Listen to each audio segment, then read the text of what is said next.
Insensatos, quem enfeitiçou a mente de vocês? Essas são as palavras do apóstolo Paulo às igrejas da Galácia. Se você quiser saber o porquê Paulo está falando desta maneira, forte e firme com os Gálatas, fique comigo até o final desse vídeo aqui no Bible Shock.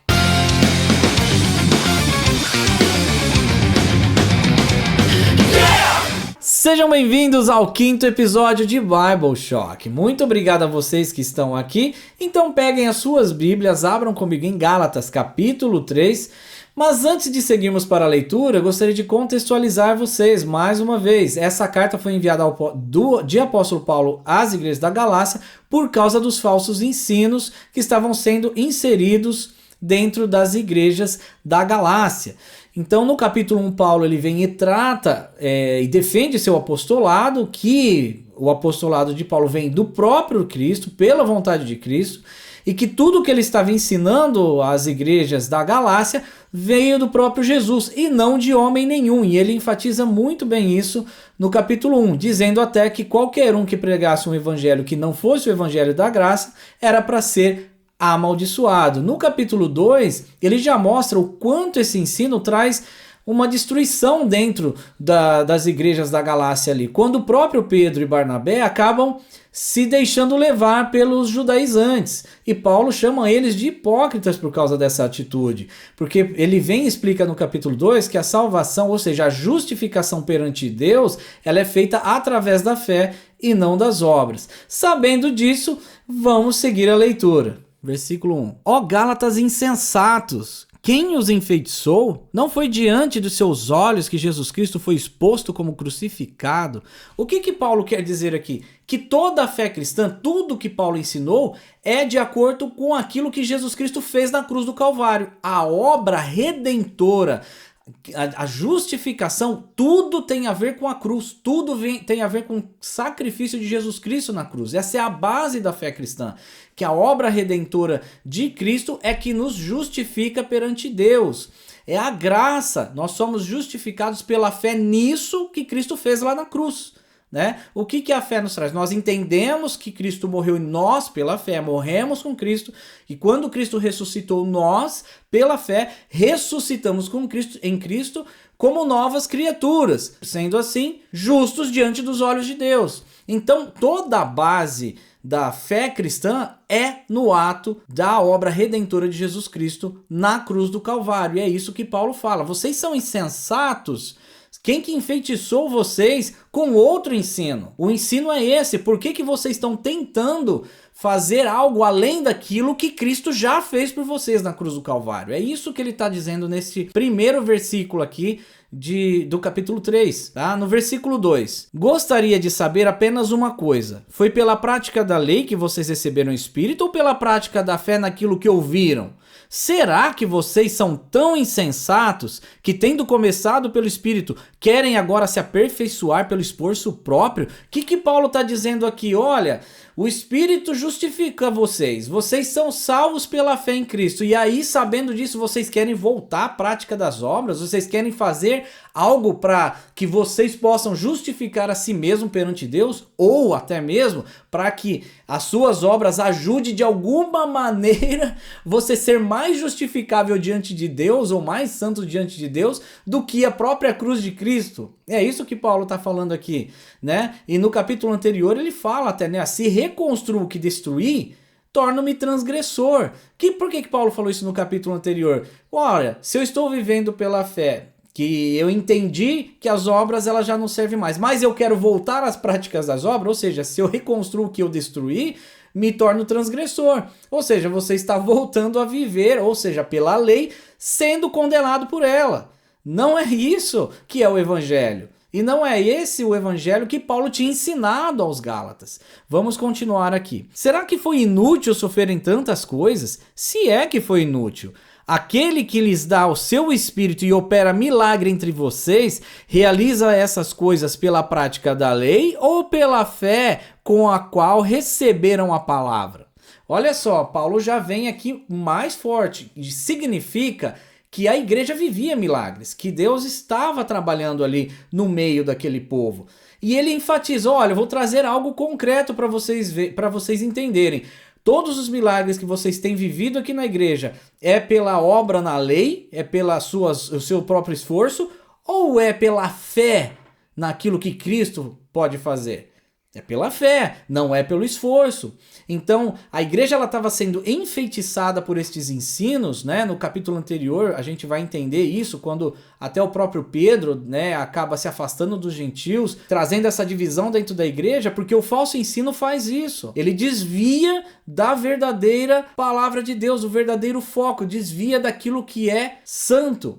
O falso ensino desvia da verdade. Então nós temos que tomar esse cuidado. É por isso que Paulo está alertando a igreja aqui em Gálatas. Por isso que ele está alertando as igrejas da Galácia em relação a isso. Então ele fala ali, olha, os milagres acontecem por causa da fé de vocês. Isso é algo concreto diante de vocês. Como é que ainda assim vocês não enxergam que não é com suas obras, como não é com seu próprio esforço? E isso acontece, gente, nos dias de hoje dentro da igreja, infelizmente. Infelizmente, às vezes procuramos fazer coisas para que isso seja acrescentado à nossa salvação.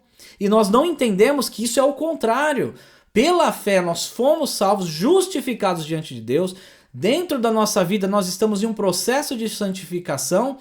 E nesse processo de santificação, essa transformação da nossa vida, através do Espírito Santo, é que gera as obras. E não o oposto. Eu não vou praticar essas coisas para que acrescente algo a graça que eu recebi de Cristo, para que isso me torne mais justificável diante de Deus. É o contrário. Fui salvo por Cristo, sou justificado diante de Deus e só assim as obras que seguem a essa transformação, ela existe. Mas não é porque eu estou fazendo para que seja salvo, mas porque eu fui salvo e a consequência da salvação em minha vida é a transformação de vida, gerando obras. Ou seja, se nós estamos em Cristo, na árvore que gera frutos, nós daremos frutos. Nós daremos frutos porque estamos em Cristo. E nós não estamos em Cristo por nós mesmos. Nós estamos em Cristo pela fé, que é como Paulo está falando aqui, tá? Vamos continuar ali no versículo 6. Considerem o exemplo de Abraão. Ele creu em Deus e isso lhe foi creditado como justiça. Estejam certos, portanto, de que os que são da fé, estes é que são filhos de Abraão. Olha, Paulo ele está falando aqui que os filhos de Abraão são aqueles que são filhos na fé e não os descendentes diretos de Abraão. Mas os descendentes diretos de Abraão são filhos de Abraão não nesse quesito de fé que Deus já havia feito com o próprio Abraão no início. O que Abraão havia feito para que Deus o chamasse para ser aquele que seria o pai de muitas nações e que o descendente dele, ou seja, o próprio Jesus Cristo, inseriria todas as nações em Abraão. O que Abraão fez? Abraão era um pagão, ele era um cara que vivia segundo a sua cultura. O que chamou Abraão? O que Abraão fez de prática para que Abraão pudesse ser chamado por Deus para algo grandioso, para algo maior? Nada. É isso que Paulo está falando aqui. Nada. Foi pura graça. Deus chamou Abraão porque ele quis. Porque Deus quis chamar Abraão e que Abraão seria o pai de muitas nações através de Jesus Cristo no futuro como geração dele. Entende? Então é a fé e desde o início foi pela fé. E aí Abraão creu em Deus. Abraão crendo em Deus, na promessa que Deus havia dado a ele, e isso foi lhe creditado como justiça, através do quê? Da fé, e não pela prática das leis, porque as leis veio muito tempo depois. E isso é um exemplo claro que Paulo está dando, que o descendente de Abraão, que é Jesus Cristo, ele vai falar isso aqui mais para frente, é aquele que faz, através da fé, exatamente essa junção de todas as nações em Abraão, em Cristo, porque Cristo é descendência de Abraão e em Cristo nós nos tornamos descendente de Abraão. Então ele está usando este argumento aqui por causa dos judaizantes que estavam trazendo este ensino totalmente errado dentro da igreja. Ele estava mostrando para aquele povo que até Abraão, que é o pai deles, dos judaizantes ali, que veio a lei depois através de Moisés, até ele foi lhe creditado justiça pela fé e não pela lei. A lei nem existia naquela época. Então, continuando ali, no versículo 8, prevendo a escritura que Deus justificaria pela fé os gentios, olha só, anunciou primeiro as boas obras a Abraão.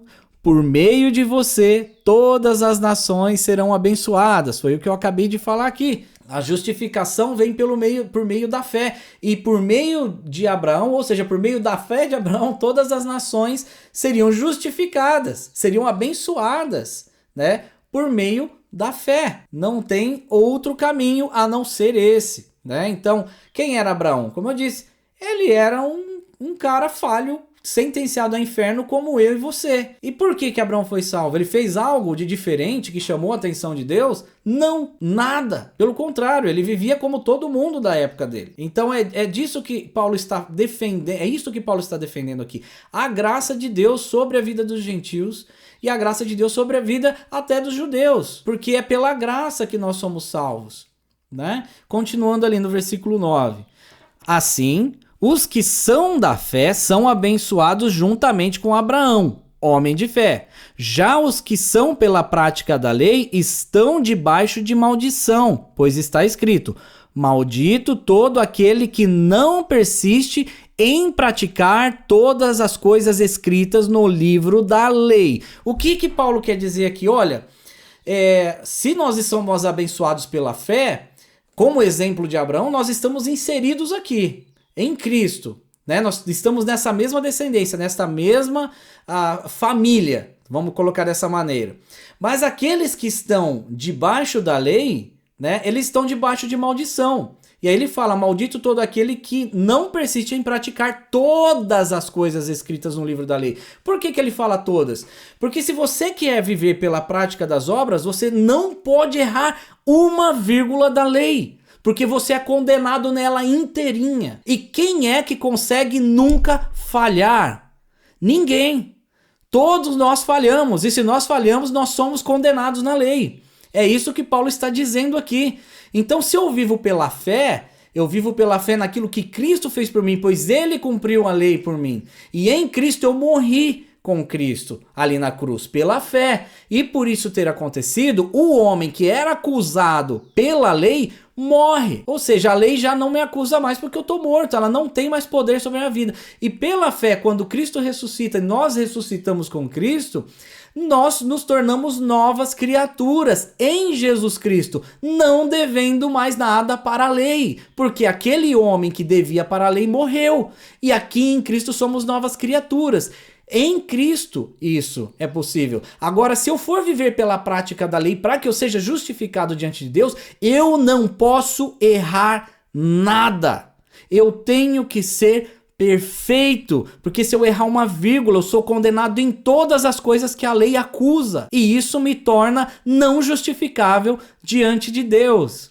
E é isso que Paulo está explicando aqui, tá certo? Vamos lá para o versículo 11. É evidente que diante de Deus ninguém é justificado pela lei, pois o justo viverá pela fé.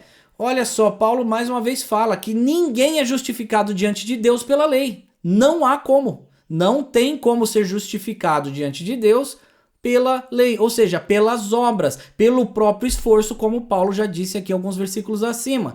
Não é o que eu e você fazemos que vai nos justificar diante de Deus. Isso não acrescenta nada ao que Cristo fez na cruz. Por quê? Porque a cruz de Cristo é o suficiente. Mas o justo viverá pela fé, ou seja, aquele que é justificado em Cristo, ele é justificado por causa da fé e não por causa do seu próprio esforço ou da sua obra. E isso essa frase que Paulo fala, tá em Abacuque 2:4. Fala assim, ó: eis que sua alma está orgulhosa, a sua alma não é reta nele, mas o justo viverá por sua fé. Olha, ele já está falando que aqueles que trazem o ensino, esse ensino falso para dentro da igreja, a alma não está reta em Deus. A mente deles está totalmente fora daquilo que Cristo fez na cruz. Ele já usa o próprio versículo daqui de Abacuque, que está também fazendo essa diferença entre o ímpio e aquele que vive pela fé, para colocar essa exposição de que aqueles que estavam vindo trazer esse evangelho falso para eles estavam com uma mentalidade fora de Deus e não em Deus. E também em Romanos 1,17, Paulo reafirma isso que ele está falando aqui, assim, ó: visto que a justiça de Deus se revela no Evangelho, de fé em fé, ou seja, lá de Abraão, desde a fé de Abraão até nós aqui, de fé em fé, como está escrito, o justo viverá pela fé. Mais uma vez ele diz a mesma coisa, o justo, ou seja, aquele que é justo diante de Deus, vive pela fé e não pela prática das suas obras. Vamos continuar aqui no versículo 12. A lei não é baseada na fé, pelo contrário, quem praticar essas coisas, por elas viverá. Olha só, eu falei disso aqui um pouquinho antes. A lei ela não é baseada na fé, mas quem praticar essas coisas, ou seja, quem praticar pelo esforço próprio, quiser a justificação pelo esforço próprio, vai viver por ela. E se você errar uma vírgula, você sabe o que acontece, você é condenado em toda ela. No versículo 13, Cristo nos redimiu da maldição da lei quando se tornou maldição em nosso lugar. Pois está escrito, maldito todo aquele que for pendurado no madeiro. Isso para que em Cristo Jesus a bênção de Abraão chegasse também aos gentios, para que recebêssemos a promessa do Espírito mediante a fé. Olha só, Cristo se tornou maldição por nós naquela cruz para que nós não fôssemos amaldiçoados. Ele fez esse ato no meu lugar e no seu lugar, para que nós não sofrêssemos a condenação que a lei estava nos acusando, né? Nós estávamos sendo acusados pela lei, né? Então, na verdade, quando isso acontece, quando nós entendemos esse ato pela fé, é aí que nós vemos que o Espírito abriu nossa mente, nós somos selados com Ele e nos tornamos novas criaturas nele. E essa nova criatura é justificável diante de Deus em Cristo Jesus. E isso acontece, ele explica aqui até a respeito da descendência de Abraão, ele fala aqui no versículo 14 de novo, ó, isso para que em Cristo Jesus a bênção de Abraão chegasse também aos gentios, para que recebêssemos a promessa do Espírito mediante a fé. Ou seja, a promessa do Espírito é mediante a fé. Lá como aconteceu em Abraão. Então ele já mostra aqui que dentro daquilo que os próprios judeus estavam tentando trazer, ou seja, o próprio patriarca deles, Abraão, foi justificado pela fé. E isso nos trouxe essa justificação, ou seja, essa justificação aos gentios através de Cristo, que era descendente de Abraão. Continuando. Irmãos, humanamente falando, ninguém pode anular um testamento depois de ratificado, nem acrescentar-lhe algo. Assim também as promessas feitas a Abraão e ao seu descendente, a Escritura não diz, e aos seus descendentes, como se está falando a muitos, mas ao seu descendente, dando a entender que se trata de um só, isto é, Cristo. Então ele fala aqui mais uma vez, ninguém consegue anular um testamento depois que ele foi ratificado. Ou seja, se você é salvo pela fé, se isso aconteceu na sua vida, isso não é anulado, de forma alguma. Não tem como ser anulado, porque ele usa o exemplo ali humano, né, um exemplo de um testamento, que um testamento depois de ratificado ninguém pode acrescentar ou tirar algo dele, para mostrar que este ensino do evangelho que ele trouxe aos Gálatas, que veio direto de Jesus Cristo, ninguém pode acrescentar ou tirar algo dele. Ninguém pode colocar mais coisas a respeito desse período. Ninguém pode acrescentar mais uma vírgula nisso. Ou seja, se eu sou salvo pela graça de Deus e sou justificado diante de Deus através de Cristo pela fé, qualquer coisa que eu acrescente aqui é errado. Então ele usa este exemplo para que a gente entenda. E depois ele vai no versículo 16 e fala assim, assim também as promessas foram feitas a Abraão e ao seu descendente. A Escritura não diz e aos seus descendentes, como se falando de muitos, mas ao seu descendente, dando a entender que se trata de um só, isto é, Cristo. Ou seja, essa promessa ela foi feita ao descendente. Que descendente? A Cristo. Então a ideia de que todos os descendentes de Abraão são salvos de alguma maneira ou justificáveis pela fé, cai por terra aqui, porque isso tem a ver com o descendente de Abraão e não os descendentes, tem a ver com Cristo. Ou seja, se nós estamos inseridos em Cristo e se o povo de Israel também estiver inserido em Cristo, né? Aí sim nós somos filhos de Abraão pela fé, porque somos filhos da promessa. Qual promessa? A promessa que Deus fez a Abraão e através da fé, Abraão crendo em Deus, isso foi lhe creditado como justiça. Vamos continuar ali no versículo 17. Quero dizer isso. A lei, que veio 430 anos depois, não anula a aliança previamente estabelecida por Deus, de modo que venha invalidar a promessa. Pois se a herança depende da lei, já não depende da promessa. Deus, porém, concedeu-a gratuitamente a Abraão mediante a promessa. Mais uma vez, a lei ela veio 400 anos depois, Paulo está explicando aqui, né? E a promessa veio antes. Então, essa questão de ser salvo pela fé, ela já é primária, ela não é secundária. Ela não veio depois, ela é a primeira coisa que Deus estabeleceu na aliança com Abraão. Tudo foi feito pela fé. E é pela fé que nós somos justificados em Cristo. É isso que Paulo está falando aqui. Vamos continuar a leitura. Só um pouquinho.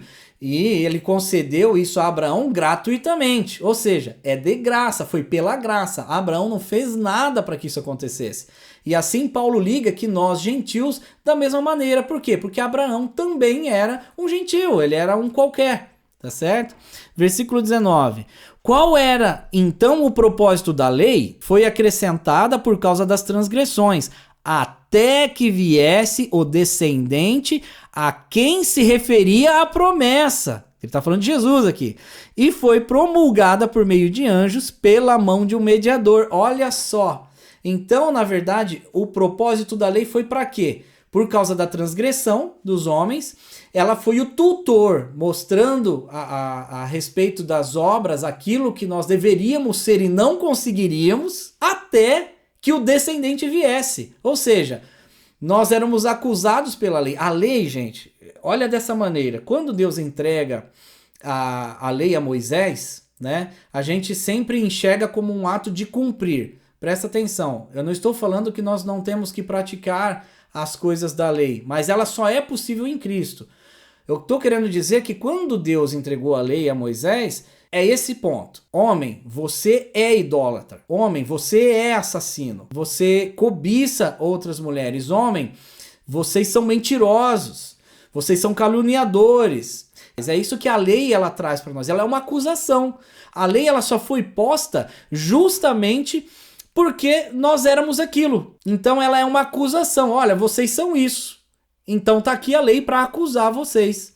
E Cristo, o descendente, quando ele veio, vamos colocar já que estamos perto do Natal aqui, quando Jesus veio, né, quando ele nasceu, isto é um fruto, isto é um resultado da decadência humana, de que não havia justo nenhum, que ninguém conseguia cumprir a lei. Então Cristo vem para cumprir a lei por nós, para se tornar maldito na cruz, como está escrito alguns versículos antes, em nosso lugar. Foi por isso que Cristo veio, porque nós nunca conseguiríamos cumprir a lei, porque a lei na verdade é uma acusação daquilo que nós somos no pecado. Todos nós que não estávamos em Cristo ou não vivem em Cristo é sentenciado ao inferno por causa do pecado, porque já é a raiz de Adão, já vem desde lá. Mas Cristo, ele se torna maldito por nós, ele morre naquela cruz, ele ressuscita de graça, por pura graça, para que nele nós fôssemos inseridos em sua morte e também na sua ressurreição, tornando-nos assim justificáveis diante de Deus. Né? Então é isso que ele está falando aqui. Contudo, o mediador representa mais de um, Deus, porém, é um. Então, a lei opõe-se às promessas de Deus? De maneira nenhuma. Pois se tivesse sido dada uma lei que pudesse conceder vida, certamente a justiça viria pela lei. O que ele quer dizer? Nada da lei nos dá vida. Nada na lei justifica a gente. Não tem nada na lei que dá. Porque se tivesse algo na lei que nos justificasse diante de Deus, aí a justiça viria pela lei e não pela fé. Né? Então, quando nós tentamos misturar as coisas, eu vou praticar algo para acrescentar algo à minha fé, isso é totalmente contra o Evangelho. O Evangelho não é isso, o Evangelho é o contrário. Eu não conseguiria fazer nada para ser justificado, mas Deus, na sua infinita graça, envia Jesus Cristo, que morre por mim, ressuscita. Pela fé nisso, nessa obra redentora de Jesus Cristo, me torno nova criatura, sendo justo diante de Deus em Cristo Jesus e não por mim mesmo. No versículo 22, mas a Escritura encerrou tudo debaixo do pecado, a fim de que a promessa, que é pela fé em Jesus Cristo, fosse dada aos que creem. Ou seja, a promessa ela não é pelas obras. mas ela foi encerrada no pecado, né? Encerrou tudo debaixo do pecado, a fim de que a promessa, ou seja, pela fé, a promessa que Deus fez a Abraão, e pela fé Abraão creu, isso foi-lhe creditado como justiça. Resumindo, esta fé também é passada para nós no descendente de Abraão, em Cristo Jesus. Então, se nós, pela fé em Cristo, estamos justificados diante de Deus, nós fazemos parte da promessa de Abraão. Versículo 23, olha lá. Antes que viesse esta fé, estávamos sob a custódia da lei, nela encerrados, até que a fé que haveria de vir fosse revelada. Assim, a lei foi o nosso tutor até Cristo, para que fôssemos justificados pela fé. Agora, porém, tendo chegado à fé, já não estamos mais sob o controle do tutor. O que ele está falando aqui? Que agora que a fé é chegada, quando Cristo veio, quando essa nova aliança aconteceu, a lei que era o tutor, ou seja, que estava no comando, no domínio ali, ela já não tem mais controle nenhum sobre nós. Né? Porque agora em Cristo é pela fé. Então a lei ela já não domina mais. Ela dominou até ali, mas a partir de Cristo este domínio acabou. Este tutor, né, que estava ali como um guia para nós, ele já não tem mais, já não existe mais. Não perante Cristo mais, não perante Deus. Cristo é suficiente. A fé em Cristo é que nos justifica diante de Deus.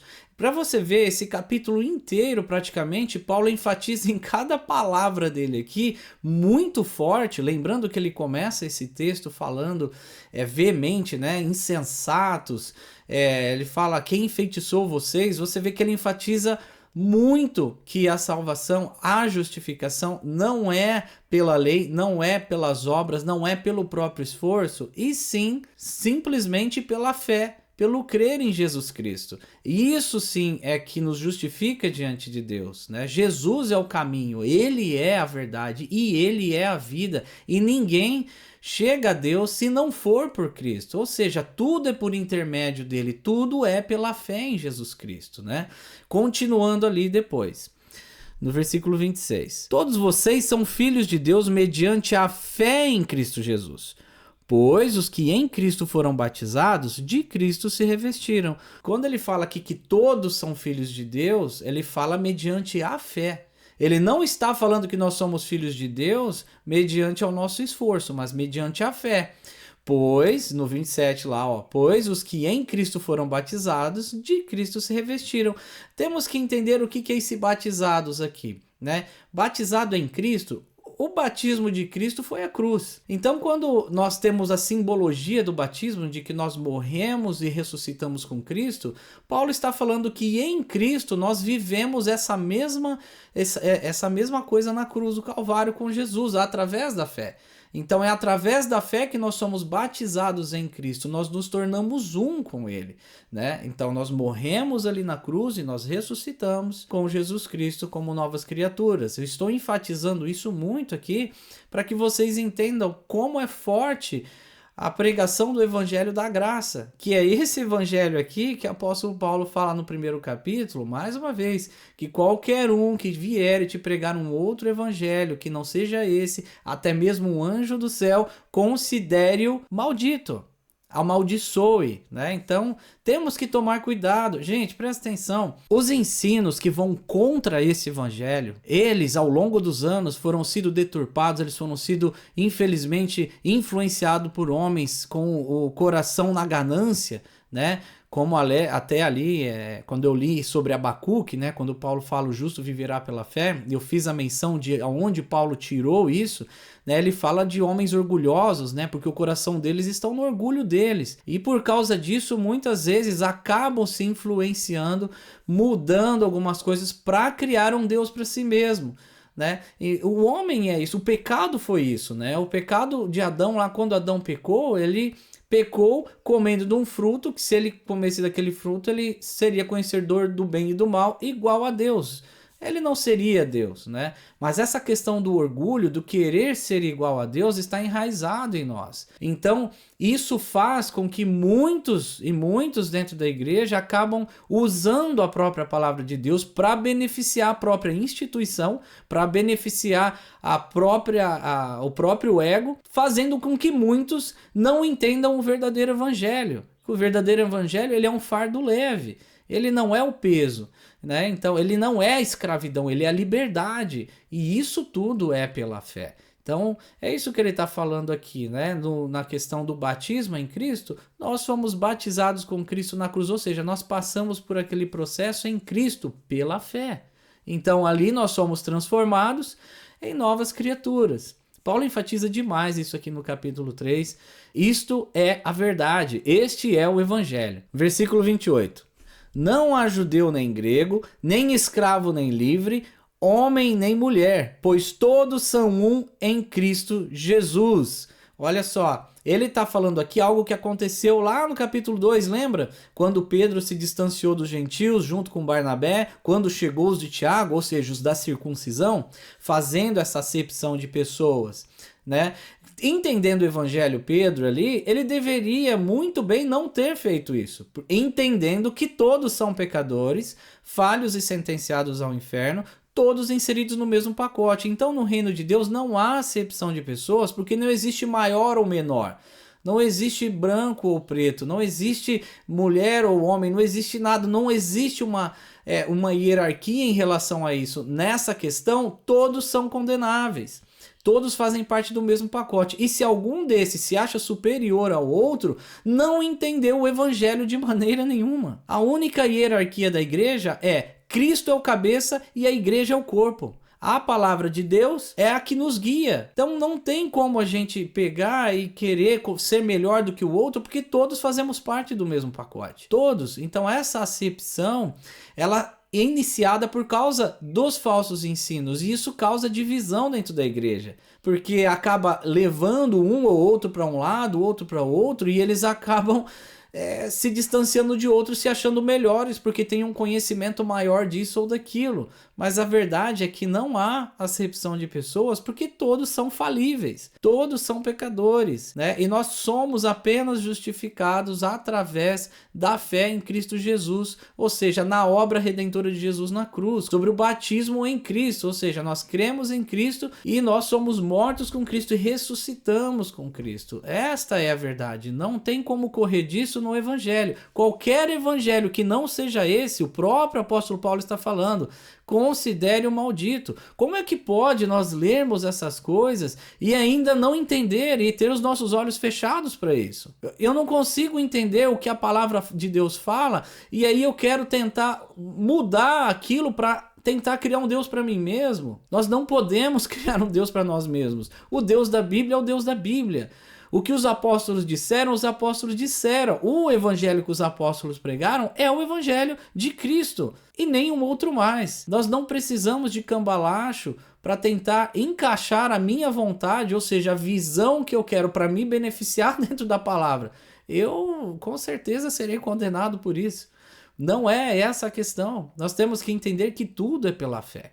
E dentro do evangelho, como eu falei, esse tipo de falso ensino causa divisão, quebra as coisas. Ao longo da história nós vimos isso acontecer por causa de homens egoístas, homens querendo trazer para dentro da igreja aquilo que ele pensava que era melhor para ele, dentro da sua posição política e dentro da sua posição dentro da igreja, causando divisões, quebrando a igreja no meio, e isso acontece até hoje. Isso tem acontecido diante dos nossos olhos. Tá certo? Continuando ali no versículo 29. E se vocês são de Cristo, são descendência de Abraão e herdeiros segundo a promessa. Então, Paulo finaliza esse capítulo aqui. Nós estamos finalizando, porque o capítulo não finaliza, é uma carta inteira, né? Falando que, na verdade, todos nós somos descendências de Abraão se nós estamos em Cristo. Então, se nós estamos em Cristo, nós fazemos parte dessa descendência de Abraão e herdeiros da promessa. Que promessa? A promessa que Deus fez a Abraão pela fé, lá no início, quando ele vem e chama Abraão, como eu já disse, que ele não era ninguém, era um cara que era falho, pecador, né? E continuou falho, pecador, totalmente dependente da graça de Deus. E o que lhe creditou justiça perante Deus? A fé. Lembrando que Abraão entregou a própria esposa para o rei porque estava com medo. Fez muita coisa errada, Abraão. Muita coisa errada. E ainda assim Deus lhe creditou justiça. Ah, você quer dizer então que se eu posso fazer coisas erradas e está tudo certo? Não, meu querido. Eu estou querendo dizer que a vida de Abraão depois disso foi transformada. E que aquele cara que Deus chamou não tinha nada a oferecer para Deus. Nada. Deus o chamou por pura graça, porque ele quis. E Deus, por pura graça, nos chama. Nós não temos nada a oferecer para Deus. Nada a dar a Deus. Nós merecemos o inferno. É isso que nós merecemos. Então nós não temos nada a dar para Deus. Isso é pura graça. Isso é amor. É assim que Deus nos salva. E o que foi creditado por justiça em Abraão? Porque ele creu em Deus. É isso. Então, quando eu creio em Deus, quando a minha mente se abre para entender o Evangelho, foi o Espírito Santo que me abriu a mente. O próprio Paulo fala isso em outras cartas. Que o Espírito abre a nossa mente. Assim nós entendemos quem somos, falhos e pecadores. Se o Espírito não abrir nossa mente, nós nunca vamos nos enxergar como falhos e pecadores. Não tem como. Então é ele que abre nossa mente. E isso nos traz o quê? Arrependimento do que nós somos. Então nós entendemos o que a cruz de Cristo é, e aí nós acabamos crendo no ato de Cristo, e aí pela fé em crer no ato de Cristo, por essa transformação do Espírito Santo, nós nos tornamos novas criaturas na ressurreição de Jesus Cristo, sendo assim justificados diante de Deus por meio de Jesus, porque nós estamos em Jesus. Então nós sim somos herdeiros da promessa que Deus fez a Abraão. Eu espero que esta mensagem tenha falado com vocês. Gente, não se deixem levar por falácias. O evangelho é esse, ele é puro e ele é simples. Nós somos justificados diante de Deus por crer pela fé. E essa fé, ela é um dom que vem de Deus e não de nós mesmos. É o Espírito Santo que abre a nossa mente para entender o que é o Evangelho. Então, ore ao Senhor e agradeça a Ele, porque se você foi salvo, foi por pura graça do nosso Senhor Jesus Cristo. Tudo começa em Deus, tudo caminha em Deus, tudo finaliza em Deus. Amém? Deus abençoe vocês. Espero que vocês tenham gostado do conteúdo desse vídeo. Se vocês gostaram, clique no like, comente, compartilhe para que o YouTube entenda que é relevante e entregue para mais pessoas. Lembrando a vocês que na próxima segunda-feira nós teremos a continuação dessa carta no capítulo 4, então não perca. Se você ainda não assistiu os outros, vou deixar no card aqui alguns anteriores e eu espero que vocês gostem desses conteúdos. Deus abençoe e vejo vocês no próximo vídeo aqui no Bible Shock. Tchau!